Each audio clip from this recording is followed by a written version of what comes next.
ओम शांति। आज गणतंत्र दिवस है। स्वतंत्र भारत के इतने सुंदर संविधान के निर्माता डॉक्टर भीमराव अंबेडकर जी, महान विद्वान, कितने सुंदर ढंग से उन्होंने धर्मनिरपेक्षता को ध्यान में रखते हुए संविधान बनाया। एक ऐसे भारत की कल्पना की जिसमें सभी के साथ समान व्यवहार हो, सभी के जीवन में सुख शांति हो। परमपिता परमात्मा शिव बाबा हम सभी को ऐसी दुनिया को प्रैक्टिकल बनाने के लिए सवेरे से लेकर शाम तक ईश्वरीय संविधान, ईश्वरीय मर्यादाएं जिस पर हमें चलना सिखलाते हैं, और उसका मूल आधार है आत्मिक स्मृति, आत्मिक दृष्टि, आत्मिक कल्याण की भावना। सभी को एक पिता की संतान है, एक घर के निवासी हैं, एक ही स्वधर्म है। इन सभी मूलभूत ज्ञान की बातों को जितना प्रैक्टिकल लाकर हम सभी चलते हैं तो हमें ईश्वरीय मर्यादाओं पर चलना बहुत इजी हो जाता है। और ईश्वरीय मर्यादाओं पर चलना जब इजी हो जाता है तो सहज हो जाता है कि भारत में वही राम राज्य की स्थापना फिर से करने में हम ईश्वरीय कार्य में मददगार बन पाते हैं। तो भगवान ने भी जो मर्यादाएं बताई है, चाहे स्वयं के लिए, संकल्प में, वाणी में और कर्म में, दूसरों के लिए अच्छे के साथ अच्छा बनकर चलने की बात भी और गलत के साथ भी अच्छा बनकर चलने की बात भी। एक ऐसे संविधान, एक ऐसी ईश्वरीय मर्यादा जिसमें हम अपनी ऊंची से ऊंची स्थिति को बनाकर चले तो हम बदलेंगे तो संसार में दूसरों में भी परिवर्तन आएगा। ये आत्म परिवर्तन से विश्व परिवर्तन को ध्यान पर रखकर हम सभी इस बात पर विशेष पुरुषार्थ करें। ईश्वरीय संविधान का जब हम कोई ना कोई कारण से पालन नहीं कर पाते हैं तो आत्मा कमजोर बन जाती है, और आत्मा कमजोर बनती है तो फिर 5 विकार हावी होते हैं। आत्मा की कमजोरी के कारण ही देहभान आता है, और यही कमजोरी 5 विकारों की मूल जड़ है जिससे ही आत्मा माया के वश हुई है। तो सच्ची सच्ची स्वतंत्र आत्मा हर प्रकार से 100% सुख शांति संपन्न होगी, लेकिन उसका आधार है ईश्वरीय संविधान को। आत्मा अपनी इंद्रियों पर राज्य कर सके, उसके लिए जो रूल रेगुलेशन बनाए हैं उसका हम पालन करें, बहुत गहराई से पालन करें। आज भगवान को इसी सहयोग की फिर से आवश्यकता है। आज 26 जनवरी, मुरली का सार है मीठे बच्चे, ब्रह्मा बाबा शिव बाबा का रथ है। दोनों का इकट्ठा पाठ चलता है, इसमें जरा भी संशय नहीं होना चाहिए।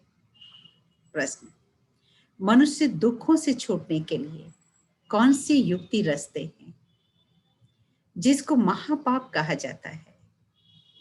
उत्तर: मनुष्य जब दुखी होते हैं तो स्वयं को मारने के लिए अनेक प्रकार के उपाय रचते हैं, जीवघात करने की सोचते हैं, समझते हैं इससे हम दुखों से छूट जाएंगे, परंतु इन जैसा महापाप और कोई होता नहीं।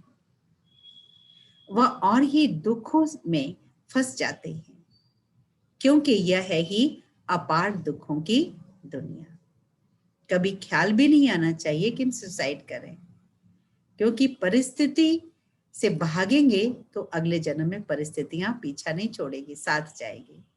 इसलिए कई बच्चे जन्म लेते हैं तो ऐसे घर में जन्म लेते हैं जहां पहले से ही अनेक परिस्थितियां हैं। ओम शांति। बच्चों से बाप पूछते हैं, आत्माओं से परमात्मा पूछते हैं। यह तो जानते हो कि हम परमपिता परमात्मा के सामने बैठे। उनको अपना रथ तो है नहीं, यह तो निश्चय है ना। इस भ्रिकुटी के बीच में बाप का निवास स्थान है। बाप खुद कहते हैं, मैं इनकी भ्रिकुटी के बीच में बैठता हूं, इनका शरीर लोन पर लेता हूं।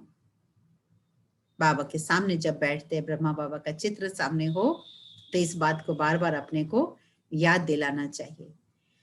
बाबा की भ्रिकुटी में बैठकर शिव बाबा भी है और ब्रह्मा बाबा भी है। मुझे बाबा के नैनों से शिव बाबा देख रहे हैं। किसी से दृष्टि लेते तो भी यही समझते हुए कि इसमें शिव बाबा है। शिव बाबा के महावाक्य मैं सुन रही हूं, बाबा इन नैनों से मुझे देख रहे हैं। आत्मा भ्रिकुटी के बीच है तो बाप भी वही बैठते हैं। ब्रह्मा है तो शिव बाबा भी है। ब्रह्मा नहीं हो तो शिव बाबा कैसे बोलेंगे। ऊपर में शिव बाबा को तो सदैव याद करते आए हैं। अब तुम बच्चों को पता है हम बाप के साथ यहाँ बैठे हैं। ऐसे नहीं कि शिव बाबा ऊपर में है, उनकी प्रतिमा यहाँ पूजी जाती है। यह बातें बहुत समझने की है। तुम तो जानते हो बाप ज्ञान का सागर है। ज्ञान कहाँ से सुनाते हैं? क्या ऊपर से सुनाते हैं? नहीं, यहाँ नीचे आया है। ब्रह्मा तन से सुनाते हैं। कई कहते हैं हम ब्रह्मा को नहीं मानते, परंतु शिव बाबा खुद कहते हैं, वाईफाई भले छोड़ सकता है कुछ समय के लिए, लेकिन कभी लैंड केबल का आपका कनेक्टिविटी कभी नहीं छोड़ेगा। अगर राउटर वहां पर है आपका तो कनेक्टिविटी वैसे है।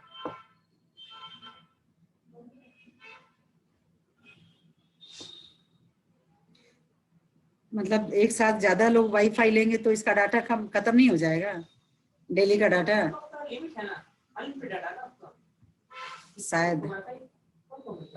ये सब है कि आपका कोई लोकल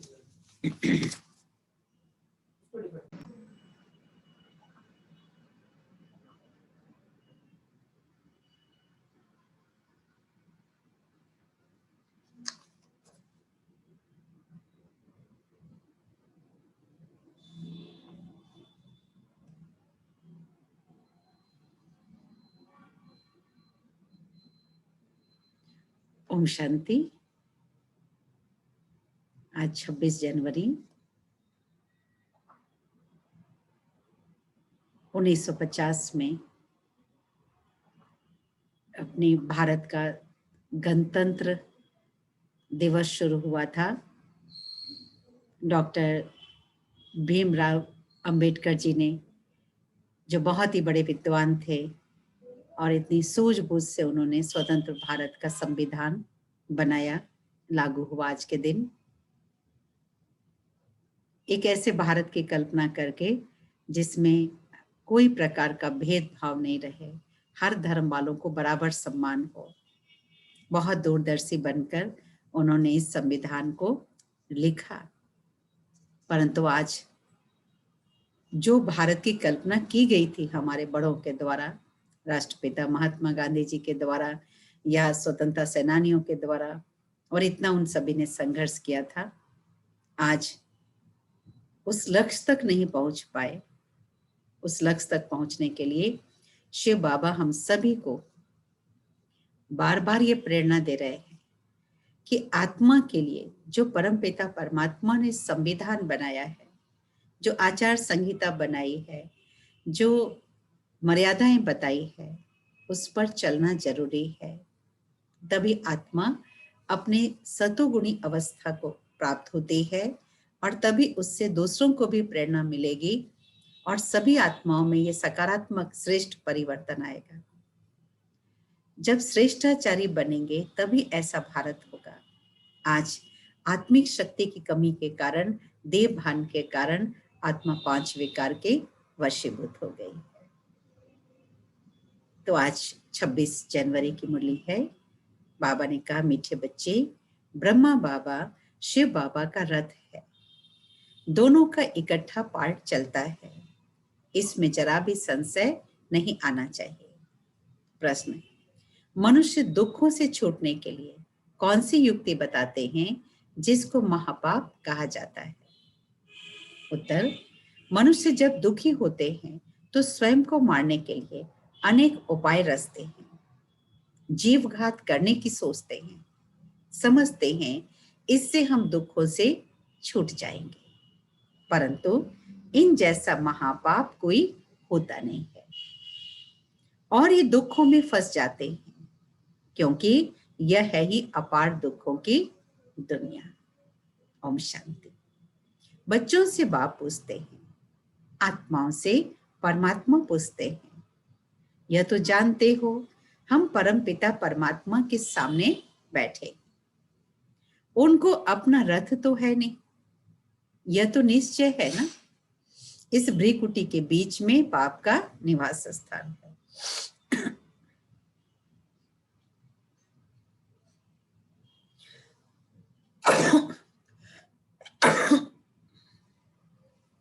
बाबा कहते, मैं इनकी भ्रिकुटी के बीच में बैठता हूं, इनका शरीर लोन पर लेता हूं। आत्मा भ्रिकुटी के बीच है तो बाप भी वहीं बैठते हैं। ब्रह्मा है तो शिव बाबा भी है, ब्रह्मा नहीं हो तो शिव बाबा कैसे बोले? देखिए शिव बाबा कितना ब्रह्मा बाबा का रिस्पेक्ट रखाते बच्चों से।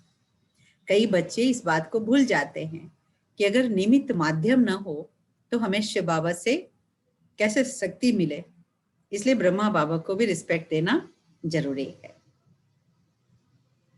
अभी तुम बच्चों को पता है हम बाबा के पास यहाँ बैठे हैं, ऐसे नहीं कि शिव बाबा ऊपर में है, उनकी प्रतिमा यहाँ पूजी जाती है। यह बातें बहुत समझने की है। तुम जानते हो बाप ज्ञान का सागर है। ज्ञान कहाँ से सुनाते हैं? ऊपर से सुनाते हैं? नहीं, यहाँ नीचे आया है, ब्रह्मा तन में बैठ सुनाते हैं। कई कहते हैं हम ब्रह्मा को नहीं मानते, परंतु शिव बाबा खुद कहते हैं ब्रह्मा तन द्वारा कि मुझे याद करो। यह सब समझ के बात है, लेकिन माया बड़ी जबरदस्त है, एकदम मुंह फिराकर पिछाड़ी कर देती है, मुंह फेर के एकदम गर्दन पलट देती है। अभी तुम्हारा कांद शिव बाबा ने सामने किया है, सम्मुख बैठे हो, फिर जो ऐसे समझते हैं ब्रह्मा तो कुछ भी नहीं, उनकी क्या गति होगी? ऐसे ही कई बच्चे निमित्त को, बहनों को भी नहीं समझते। बाबा कहते क्या गति होगी? दुर्गति को पा लेते हैं, कुछ भी ज्ञान नहीं। मनुष्य पुकारते भी हैं ओ गॉड फादर, वह फिर फादर आकर सुनते हैं क्या? उनको कहते हैं ना लिबरेटर आओ, वह वहां बैठ लिबरेट करेंगे। कल्प कल्प पुरुषोत्तम संगम युग पर ही बाप आते हैं, जिसमें आते हैं उनको ही अगर उड़ा देंगे तो क्या कहेंगे? नंबर 1 तम प्रधान। कितने कड़े शब्द बाबा के। जिसमें प्रवेश करते हैं उनको ही महत्व नहीं दिया तो क्या कहेंगे ऐसी बुद्धि वालों को? नंबर 1 तम प्रधान। निश्चय होते हुए भी माया मुंह फेर देती है। इतना इसमें बल है जो एकदम वर्थ नॉट ए पेनी बना देती है। ऐसे भी कोई ना कोई सेंटर पर है, इसलिए बाप कहते बच्चे खबरदार रहना। सूक्ष्म अहंकार है ना, समझते बस हम तो सब कुछ जान गए, अब इनसे कोई मतलब नहीं, ये भी तो पुरुषार्थी है। बल किसको सुनाते भी रहे सुनी हुई बातें, परंतु वह जैसे पंडित मिसल हो जाती है। जैसे बाबा पंडित की कहानी बताते हैं ना, उसने कहा राम राम कहने से सागर पार हो जाएंगे। यह भी एक कहानी बनाई हुई है। इस समय तुम बाप की याद से विषय सागर से क्षीर सागर में जाते हो। उन्होंने भक्ति मार्ग में कई कथाएं बना दी है, ऐसी बातें तो होती नहीं, यह एक कहानी बनी हुई है। पंडित औरों को कहता था, खुद बिल्कुल चट खाते में था, खुद विकारों में जाते रहता और दूसरों को कहता था निर्विकारी बनो, तो उसका क्या हाल होगा। ऐसे भी ब्रह्मा कुमार कुमारियां हैं, खुद निश्चय नहीं, दूसरों को सुनाते रहते। इसलिए कहां कहां सुनाने वाले भी सुनाने वाले से भी सुनने वाले तीखे चले जाते। जो बहुतों की सेवा करते हैं वह जरूर प्यारे तो लगते हैं ना। पंडित झूठा निकल पड़े तो उनको कौन प्यार करेगा। फिर प्यार उन पर चला जाएगा जो प्रैक्टिकल में करते हैं। अच्छे अच्छे महारथियों को भी माया हप कर लेती है। बहुत हप हो गए। बाबा भी समझाते हैं, अभी कर्मातीत अवस्था हुई नहीं है। एक तरफ लड़ाई होगी और दूसरी तरफ कर्मातीत अवस्था होगी। पूरा कनेक्शन है। फिर लड़ाई पूरी हो जाने से ट्रांसफर हो जाते हैं। पहले रुद्रमाला बनती है। यह बातें और कोई नहीं जानते। तुम समझते हो विनाश सामने खड़ा है। अभी तुम हो माइनॉरिटी, वह है मेजॉरिटी, तो तुमको कौन मानेगा। जब तुम्हारी वृद्धि हो जाएगी तो फिर तुम्हारे योग बल से बहुत खींचकर आएंगे। जितना तुमसे कट निकलती जाएगी उतना बल बढ़ता जाएगा। ऐसे नहीं कि बाबा कोई जाने जाननहार है। यहां आकर सबको देखते हैं, सबकी अवस्था को जानते हैं। बाप बच्चों की अवस्था को नहीं जानेंगे क्या। सब कुछ मालूम पड़ता है। इसमें कोई अंतर्यामी की बात नहीं है। अभी तो कर्मातीत अवस्था हुई नहीं है। आसुरी बातचीत, चलन आदि सब प्रसिद्ध हो जाता है। तुमको देवी चलन बनानी है। देवताएं सर्वगुण संपन्न है ना। अब तुमको भी ऐसा बनना है। कहां वह असुर और कहां देवताएं। परंतु माया किसी को भी छोड़ती नहीं है। छुई मुई बना देती है, एकदम मार डालती है। 5 सीढ़ी है ना। देह अभिमान आने से ऊपर से एकदम नीचे गिरते हैं। गिरा और मरा। आजकल अपने को मारने के लिए कैसे कैसे उपाय रचते हैं। 21 मार से कूदते हैं। 21 मंजिल से, मार माना मंजिल से कूदते हैं तो एकदम खत्म हो जाए। ऐसा ना हो। फिर कोई तो बेचारे प्रयास भी करते, अधूरे में रह जाते हैं। बाबा कहते ऐसा ना हो, फिर हॉस्पिटल में पड़े रहे, दुख भोगते रहे। 5 मंजिल से गिरे और न मरे तो कितना दुख भोगते रहेंगे। कोई अपने को आग लगाते हैं, अगर कोई उनको बचा लेते हैं तो उनको कितना दुख सहन करना पड़ता है। जल जाए तो आत्मा भी भाग जाएगी ना। इसलिए जीव घात करते हैं, शरीर को खत्म कर देते हैं। समझते हैं शरीर छोड़ने से दुखों से छूट जाएंगे, परंतु यह भी महापाप है। और भी अधिक दुख भोगने पड़ते हैं, क्योंकि यह है ही अपार दुखों की दुनिया, वहां है अपार सुख। तुम बच्चे जानते हो, अभी हम रिटर्न होते हैं, दुख धाम से सुख धाम में जाते हैं। अभी बाप जो दुख धाम से सुख धाम का मालिक तुम्हें बनाते हैं, उनको याद करना है। इन द्वारा बाप समझाते हैं। चित्र भी है ना। ब्रह्मा द्वारा स्वर्ग की स्थापना। तुम कहते हो बाबा, हम अनेक बार आपसे स्वर्ग का वर्षा लेने आए हैं। बाप भी संगम पर ही आते हैं, जबकि दुनिया को बदलना है। तो बाप कहते हैं, मैं आया हूं तुम बच्चों को दुख से छुड़ाकर सुख की दुनिया में ले चलने। बुलाते भी हैं, हे पतित पावन। यह थोड़ी समझते हैं कि हम महाकाल को बुलाते हैं कि हमको इस छीछी दुनिया से पार ले चलो। जरूर बाबा आएगा। हम मरेंगे तब तो पीस होगी ना। शांति शांति करते रहते हैं। शांति तो है ही शांति धाम में, परंतु इस दुनिया में शांति हो कैसे जब तक इतने ढेर मनुष्य हैं।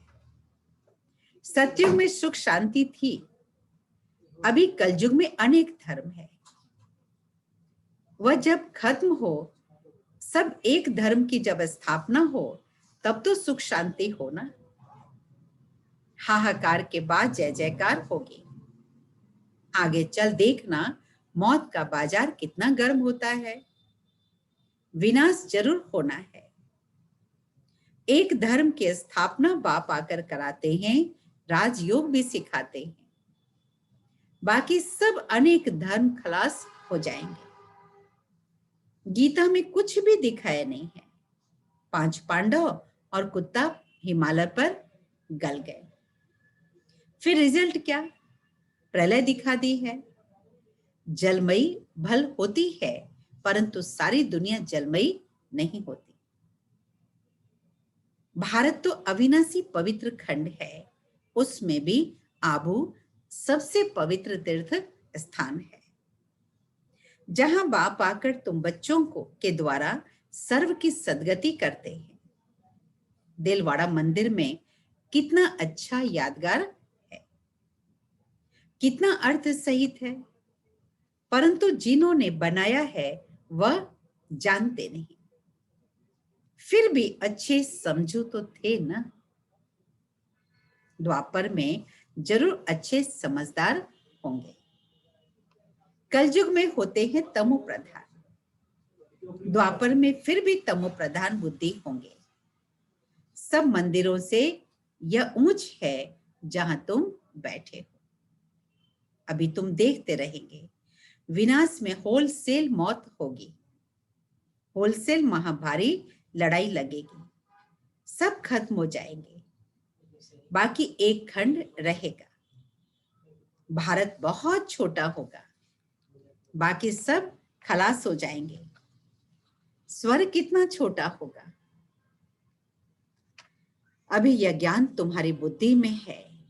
कोई को समझाने में भी देरी लगती है, समझाने में भी देरी लगती है और समझने में भी।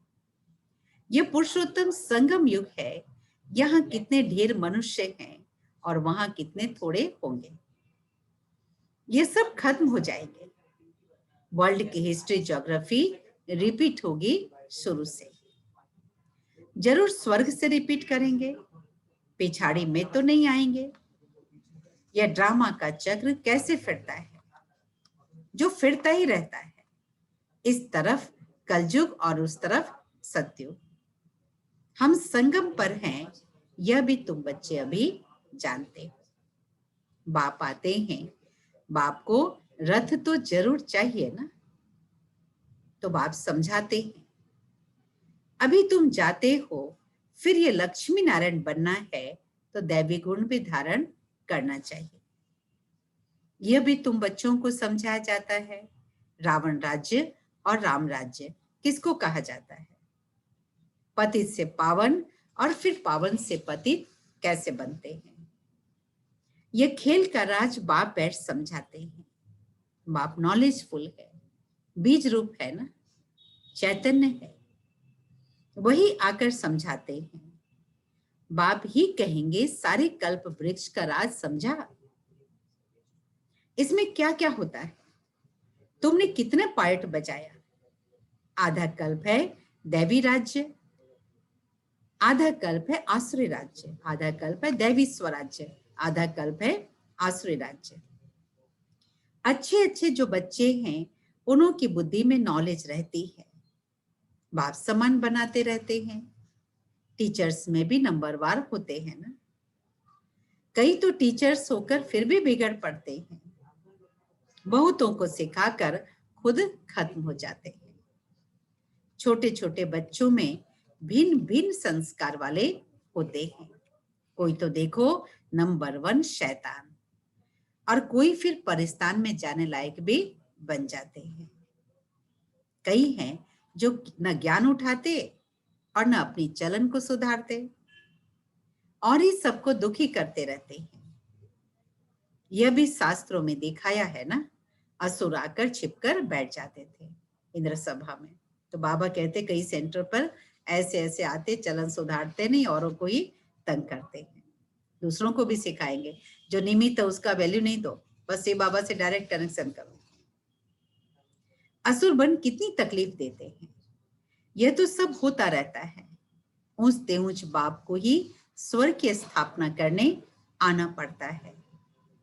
माया बड़ी जबरदस्त है, दान देते हैं फिर भी माया बुद्धि फिरा देती है। आधा को जरूर माया खाएगी, इतनी बड़ी बात है, आधा को जरूर माया खाएगी। तब तो कहते हैं ना माया बड़ी दुस्तर है। आधा कल्प माया राज्य करती है तो जरूर इतनी पहलवान होगी ना। तो माया से हार खाने वालों की बाबा कहते क्या स्थिति होगी अंत में। अच्छा, मीठे मीठे सिकिल दे बच्चों प्रति माता पिता बाप दादा का याद प्यार और गुड मॉर्निंग। रूहानी बाप की रूहानी बच्चों को नमस्ते। रूहानी बच्चों की रूहानी बाप दादा को याद प्यार, गुड मॉर्निंग, नमस्ते नमस्ते नमस्ते। धारणा के लिए मुख्य सार, पहली पॉइंट है कभी भी छुई मुई नहीं बनना है। छोटी छोटी बात में फील कर लेते, मुरझा जाते हैं। दैवी गुण धारण कर अपनी चलन को सुधारना है। दूसरी पॉइंट, बाप का प्यार पाने के लिए सेवा करनी है, लेकिन जो दूसरों को सुनाते हैं वह स्वयं धारण करना है। कर्मातीत अवस्था में जाने का पूरा पूरा पुरुषार्थ करना है। वरदान, मेहनत और महानता के साथ रूहानियत का अनुभव कराने वाले शक्तिशाली सेवाधारी भव। मेहनत और महानता के साथ रूहानियत का अनुभव कराने वाले शक्तिशाली सेवाधारी भव। जो भी आत्माएं आपके संपर्क में आती है उन्हें रूहानी शक्ति का अनुभव कराओ। ऐसी स्थूल और सूक्ष्म स्टेज बनाओ जिससे आने वाली आत्माएं अपने स्वरूप का, रूहानियत का अनुभव करें। ऐसी शक्तिशाली सेवा करने के लिए सेवाधारी बच्चों को व्यर्थ संकल्प, व्यर्थ बोल, व्यर्थ कर्म की हलचल से परे एकाग्रता अर्थात रूहानियत में रहने का व्रत लेना पड़े। इसी व्रत से ज्ञान सूर्य का चमत्कार दिखला सकेंगे। स्लोगन, बाप और सर्व की दुआओं के विमान में उड़ने वाले ही उड़ता योगी हैं। बाप और सर्व की दुआओं के विमान में उड़ने वाले ही उड़ता योगी। ओम शांति, ओम शांति, ओम शांति। सभी को गणतंत्र दिवस की भी बहुत बहुत शुभकामनाएं। ब्राह्मण जीवन में उड़ती कला की भी बहुत बहुत शुभकामनाएं।